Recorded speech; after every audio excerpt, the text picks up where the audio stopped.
Bonsoir à tous et bienvenue sur NCI News, il est 19h50. Très ravie d'ouvrir ce journal avec cette information. La Côte d'Ivoire a sa toute première commando gendarme. Elle s'appelle Laurence Aka et fait la fierté de toute la nation. La Fédération estudiantine et scolaire ivoirienne charge l'État dans les récentes violences écolières. Des manifestations d'élèves réclamant des congés anticipés ont occasionné la mort de 3 écoliers. La FESI dénonce une situation intolérable. Et l'Algérie a un nouveau président. Abdelmadjid Tebboune a été élu ce vendredi président du pays. Une élection très contestée, vous le verrez.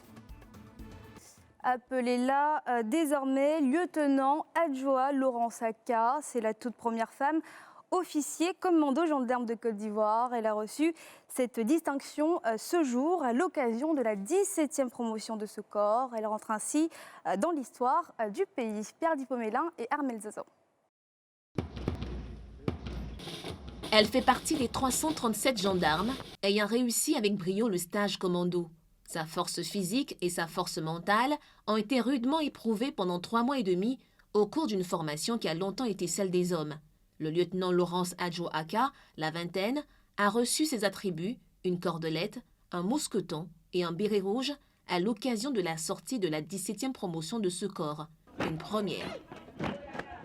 Cette dame, elle n'était pas sélectionnée initialement. Au cours d'une visite à Torogwe où elle était instructrice, quand je l'ai vue, à travers son salut, j'ai vu assez d'énergie. Je lui ai dit, tu es à compter de cet instant recruté comme stagiaire commando. Sans préparation, on a fait juste une petite visite médicale et on a intégré parmi les stagiaires. Le stage venait de commencer. Elle a fait montre de grande qualité. Elle donne de la valeur à la femme et en particulier à la femme jeune. Les impétrants ont fait des démonstrations à travers des exercices de libération d'otages avant de recevoir des conseils du ministre de la Défense.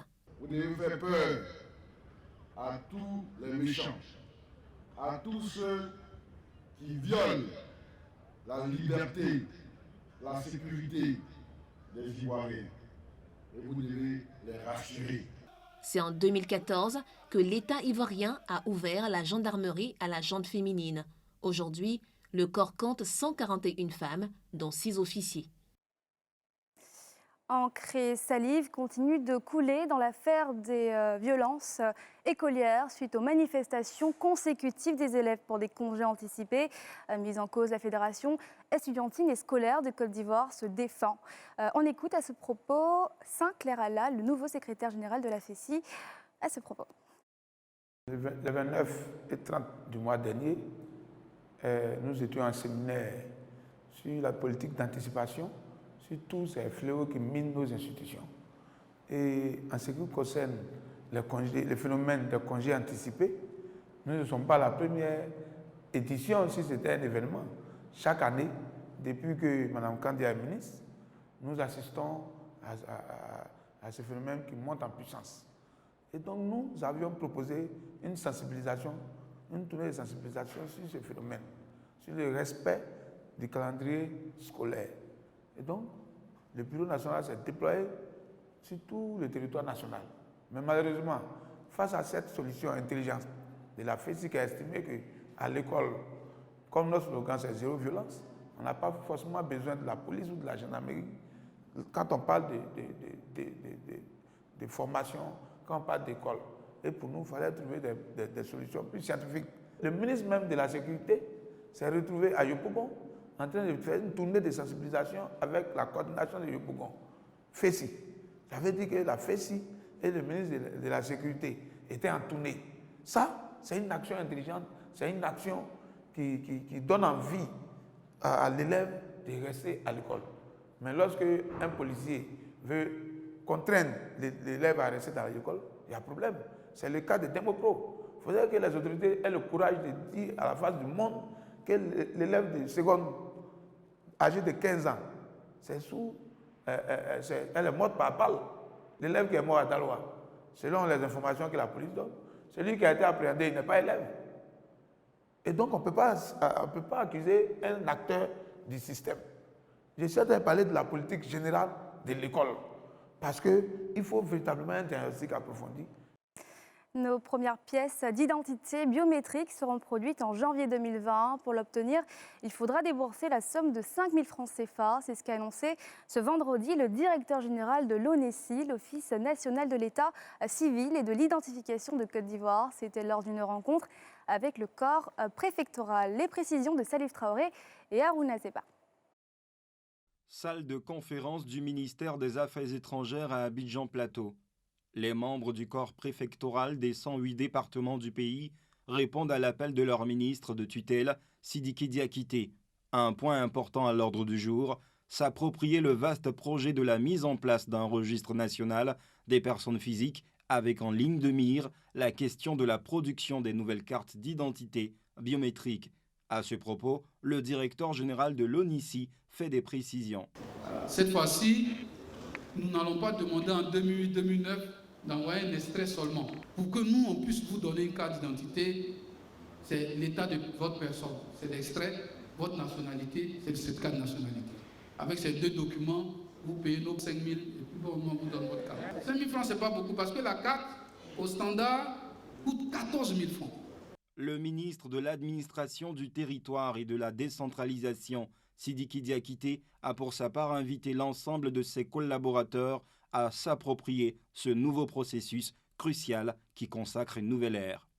Ce projet vient nous hisser à la hauteur des pays développés où il y a une maîtrise totale de la structuration de la population.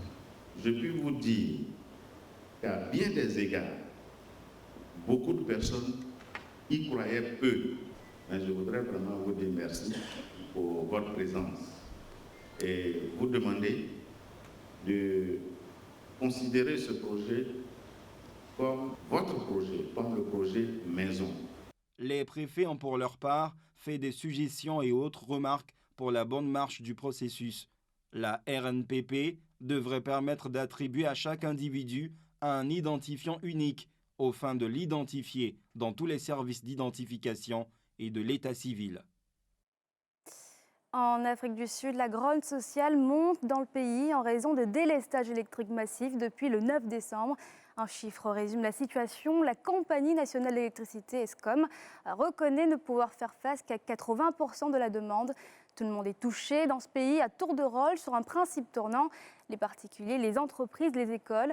Personne n'est épargné dans ce pays de 57 millions d'habitants, pourtant l'un des 3 plus riches du continent africain. Et toujours dans l'actualité internationale, la situation reste tendue en Algérie. Quelques heures après l'annonce des résultats du scrutin présidentiel ce vendredi, un scrutin qui a donné vainqueur avec 58% des voix Abdelmadjid Tebboune, l'ancien Premier ministre sur le régime de Bouteflika. Depuis, de grosses manifestations ont éclaté dans la capitale Alger et plusieurs villes du pays. Les Algériens craignent en effet une continuité du pouvoir. Médanger Traoré. C'est toujours chaud dans les rues algériennes. Quelques heures après l'annonce des résultats de l'élection présidentielle, de milliers d'Algériens ont crié au hold-up électoral. Ils rejettent ainsi le verdict des urnes. Monsieur Abdelmadjid Tebboune a recueilli 4 945 116 voix et a donc recueilli 58,15% des suffrages. Pour les manifestants, la victoire annoncée de celui qui fut plusieurs fois ministre, notamment entre 2012 et 2017, de l'ex-président Abdelaziz Bouteflika, ruine les attentes et espoirs d'une nouvelle gouvernance du pays. Personnellement, je ne suis pas d'accord avec la tenue de cette élection.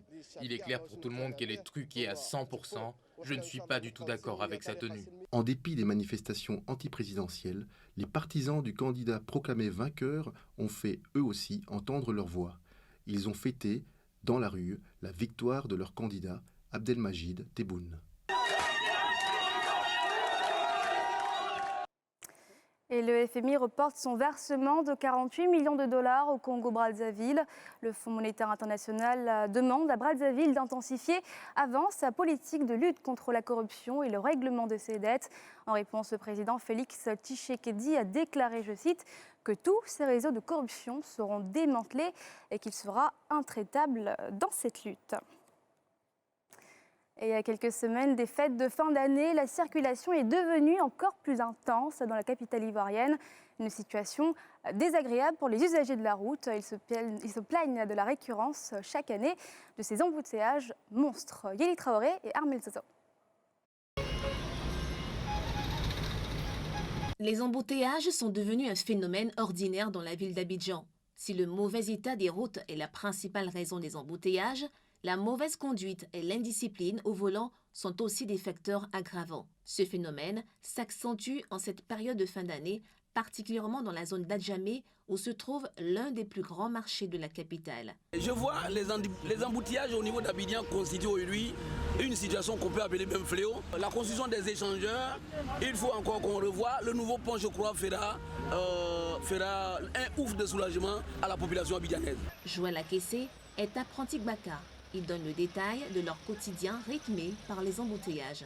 Ça nous fait perdre le temps parce que si on a fait 10 voyages par jour, je suppose à Djamé et Yopougon, l'embouteillage peut nous empêcher et cela va nous faire au moins 8 voyages à 7 voyages. Quand c'est comme ça, on ne gagne pas assez. L'embouteillage nous fait perdre de l'argent de 1 et ça nous fait perdre le temps. Pour le directeur de cabinet du maire d'Adjamé, cette situation est pareille tous les mois de décembre en raison de la grande affluence. Le mois de décembre est un mois d'affluence à Adjamé parce qu'Adjamé est une commune commerçante. Et puis, il y a du monde qui vient pour les achats, donc nous, on se devait de déjà prévoir un plan. Le problème se posait au niveau de la grande mosquée d'Adjamé était dû au fait que les Gbaka venant des communes voisines venaient faire le détour devant la mosquée.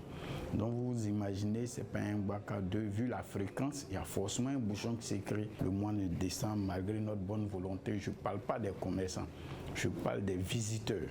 Adjamé reçoit 3 millions de visiteurs par jour. Quant à M. Boisy, opérateur économique, il dénonce l'indiscipline sur la route. À Abidjan, c'est avec l'indiscipline, le manque de courtoisie. L'indiscipline, c'est ce qui généralement crée les embouteillages. Sinon, les routes sont bien pensées. De nombreuses routes de la capitale ont un besoin d'entretien afin de fluidifier la circulation et de pouvoir accueillir le nombre croissant d'usagers. Un accent particulier doit être également mis sur la sensibilisation des usagers de la route. Cela permettra d'améliorer considérablement le problème des embouteillages. La fin de l'année n'a pas que des aspects négatifs, vous vous doutez bien. C'est aussi la période de paie des primes de fin d'année, un moment très attendu pour les employés en Côte d'Ivoire. Roger Appé, Jean-Marc Toko. Amadou Ouattara est expert consultant en ressources humaines dans cette entreprise de consultance. Chaque fin d'année, pour encourager ses employés à plus d'efforts dans le travail, il leur paie la gratification. Ce matin, une surprise leur est réservée. Je vous informe que tout à l'heure, on va se voir pour une réunion de 5 minutes pour bien sûr l'avancée de la structure. En tout cas, c'est des très bonnes nouvelles. Dans cette entreprise, l'annonce du paiement de la gratification aux employés est toujours un moment solennel. Les employés attendent patiemment ce moment pour s'offrir des cadeaux pour les fêtes de fin d'année. Ok, chers collaborateurs, je vous salue une fois de plus. Il a été décidé de vous donner vos différentes gratifications. Voilà, ces jours-ci pour qu'effectivement les fêtes soient belles. Okay. Voilà. J'espère que ça vous réjouit. Voilà. Le pourcentage concernant cette somme est de 75% du salaire de base catégoriel. De quoi motiver les employés à faire plus d'efforts dans le travail. La joie est à 2 niveaux. D'abord, la gratification te fait avoir du numéraire et pour le commun des humains, avoir de l'argent, ça fait du bien. Ça, c'est une première joie. Et la deuxième joie, qui est la plus importante, c'est savoir que ton employeur est satisfait du travail que tu as effectué pendant un mois donné. Et ça, l'employé, ça crée de la joie pour l'employé. Mais pour certains employés, la somme octroyée est souvent insuffisante. Moi j'ai des amis, et ils ont des gratifications de 20 000, de 25 000. C'est un peu bas. Si tu as 2 ou 3 enfants, c'est un peu bas. Donc ils n'ont qu'à essayer à relever un peu le taux. En Côte d'Ivoire, le paiement de la gratification n'est pas institué par le Code du travail, ni par ses décrets d'application. Cependant, le texte fondateur du droit à la gratification est la Convention collective interprofessionnelle de 1977 qui oblige les entreprises à payer la gratification à leurs employés. C'est ainsi que s'achève le journal de la rédaction. Merci de l'avoir suivi. Restez avec nous dans quelques instants. La météo, suivie d'NC Reportage avec aujourd'hui le cacao équitable.